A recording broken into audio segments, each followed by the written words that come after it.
వినండి ప్రియమైన స్నేహితులారా, దేవుడు చేసిన దాన్ని మరచుటకు అన్యాయస్తుడు కాదు. ఒక అనుభవం చెప్పి ముగించేస్తాను. మీ పక్కనే ప్రకాశం జిల్లాలో కనిగిరి ప్రాంతం నుంచి యాదవుల కుటుంబం నుంచి ఒక ఆయన మా ప్రాంతాలకు వచ్చాడు. చిన్న చిన్న వ్యాపారాలండి, చిన్న చిన్న వ్యాపారాలు.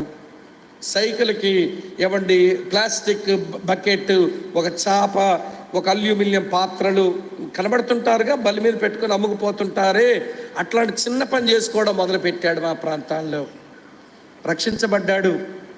చాలా వ్యతిరేకత పోరాటాలు ఉన్నాయి, అయినా ప్రభు కొరకు నిలిచాడు. మేము మందిరం కొరకు ఒక స్థలం తీసుకున్నాం, 11 సెంట్లు స్థలం.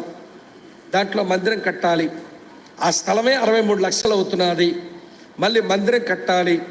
ఏమండి, ఒక విషయం చెప్తాను, ప్రభు మహిమ కొరకు, మీ ప్రోత్సాహం కొరకు. నేను ఎప్పుడైనా ఇక్కడ ఇలాంటి స్థలంలో మా మందిరం నిల్చొని, మనం మందిరాన్ని స్థలం కొంటున్నాం, మన మందిరం కట్టాలి, మీరు పైసలు ఇవ్వండి అని ఒక్కసారి కూడా ఈ నోట్తో నేను చెప్పే పని నాకు రాలా. ఎందుకంటే ఎవరితో వచ్చింది వాళ్ళు ఇస్తుంటా, మళ్ళీ చెప్పుకునే పని నాకేమొచ్చింది. ఈ కనిగిరి ప్రాంతం, ఈ గొల్లలాయన యాదవ కుటుంబానికి చెందిన సోదరుడు చిన్న చిన్న వ్యాపారాలు చేసుకుని ఒకసారి ఫోన్ చేసి, బ్రదరు ఎక్కడున్నారు అన్నాడు. నేను ఇంటి దగ్గర ఉన్నానంటే, ఉండండి వస్తానన్నాడు. వచ్చాడు. వచ్చి చేతిలో పైసలు ఇచ్చాడు. దేవుని మందిరం కొరకు ఉపయోగించండి అన్నాడు. బ్రదర్ ఏంటి ఇంత పెద్ద మూట ఇచ్చారు అంటే, పర్లేదు బ్రదర్, సేవలో వాడండి అన్నాడు. అతను పోయాక లెక్క పెడితే 2,30,000 రూపాయలు ఉంది. 2,30,000 రూపాయలు ఉంది. అది జరిగిన కొద్ది రోజులకి, బ్రదర్ ఎక్కడున్నారు, మిమ్మల్ని కలవచ్చా అన్నాడు.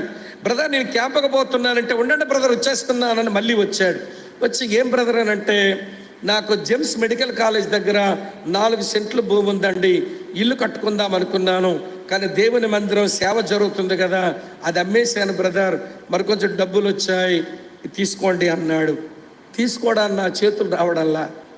బ్రదర్ ఐఎమ్ సారీ, తీసుకోబుద్ధి అవుతలేదండి అంటే, మీకు ఇచ్చానంటండి, దేవుని పని కొరకు ఇచ్చాను. మొత్తం మందిరం పని మొదలుపెట్టిన రోజు నుంచి డెడికేషన్ అయిపోయి మందిరంలోకి వెళ్ళే వరకు చాలామంది చాలా ఇచ్చారనుకోండి, అవన్నీ ఇప్పుడు నేను చెప్పలేను. కానీ ఈ సహోదరుడు ఇచ్చినవన్నీ రాసి పెడితే, ఆ ఒక్క వ్యక్తి, ఒక చిన్న లఘు వ్యాపారస్తుడు, అతను ఇచ్చినటువంటి ఆఫరింగ్స్ 18 లక్షలు ఇచ్చాడండి ఒక్క వ్యక్తి. ఏమిటిదంటే దేవుని పని అవసరం కనబడిందండి. నాకు మళ్ళీ ఆశ్చర్యం, ఒక విషయం చెప్పనా, దేవుడు రుణపడి ఉండననే మాట ఎంత నిజమనిపిస్తుంది. ఆయనకి 2 పిల్లలు. ఈ భారతదేశంలో ఎవడైనా ఇంటర్నేషనల్ ఆటగాడు అవ్వాలనంటే, అయితే వాడు మిశ్రైన్ అయి ఉండాలి, లేకపోతే శర్మాజైన్ అయి ఉండాలి, లేకపోతే వర్మాజైన్ అయి ఉండాలి. ఈ దేశంలో ఒక వ్యక్తి ఇంటర్నేషనల్ అంతర్జాతీయ క్రీడాకారుడు అవ్వాలంటే అయితే వర్మ, లేకపోతే శర్మ, లేకపోతే మిశ్రా, లేకపోతే పొలిటికల్ నేపథ్యం ఉండాలి, లేకపోతే కోట్ల రూపాయలు లంచం పెట్టాలి. కానీ ఈయన వర్మాజీ కాదు, శర్మాజీ కాదు, మిశ్రాజీ కాదు. మిశ్రాజీ అంటే గవర కామట్లు, ఆర్యవైశ్యులు అన్నమాట. మళ్ళీ ఏదో అనుకో, ఇదేదో కొత్త పదం చెప్పాడని. వర్మాజీ అంటే క్షత్రియుడు, శర్మాజీ అంటే బ్రాహ్మణుడు. ఈ దేశంలో ఎవడైనా ఒక ఉన్నత స్థాయిలో రాణించాలనంటే అయితే శర్మాజీ, లేకపోతే వర్మాజీ, లేకపోతే మిశ్రాజీ. అదేముంది ఈ దేశంలో. నైపుణ్యం ఉన్నవాడు ఎవడో బయటకు రాలేడు ఈ దేశం. అట్లా అయిపోయింది మన దేశం. కులం పేరట మిగిలిన తొక్కే సామ్రాజ్యం అట్లయిపోయింది ఎందుకో ఈ దేశంలో.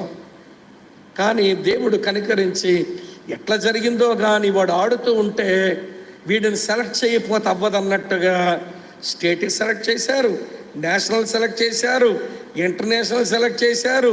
చివరికి చైనా పోతున్నాడు, ఇండోనేషియా పోతున్నాడు. చైతన్యాన్ని ఈ షటిల్ బ్యాడ్మింటన్ ప్లేయర్ ఇక బోల్డ్ అంతా పేరు వచ్చింది. ఇక బ్యాంకు వాళ్ళు వస్తున్నారు, మా బ్యాంకులో ఉద్యోగం ఇస్తాం. రైల్వే వాళ్ళు వచ్చారు, రైల్వేలో ఉద్యోగం ఇస్తాం. వాళ్ళు వస్తున్నారు, మా దగ్గర ఎంప్లాయ్మెంట్ ఇస్తాం. దేనికి రా బాబు అంటే, అతను ఆడి వారి యొక్క ఇన్స్టిట్యూషన్ పేరు తెస్తాడని. బ్రదర్ ఇట్లా వస్తున్నారు, ఏం చేయమంటారంటే, రైల్వేలో జాయిన్ చేయండి, ఆడుకోవడానికి కొంచెం సమయం ఉంటుంది, ఒత్తిడి కూడా ఉండదు, తర్వాత రాణిస్తాడంటే రైల్వేలో ఉద్యోగం వచ్చింది. దమ్మిడి ఖర్చు పెట్టకుండా. దేవుడు రుణపడి ఉండిపోయాడా చేసిన దానికి? ఒకే పాప BBA చదివింది ఆ పిల్ల.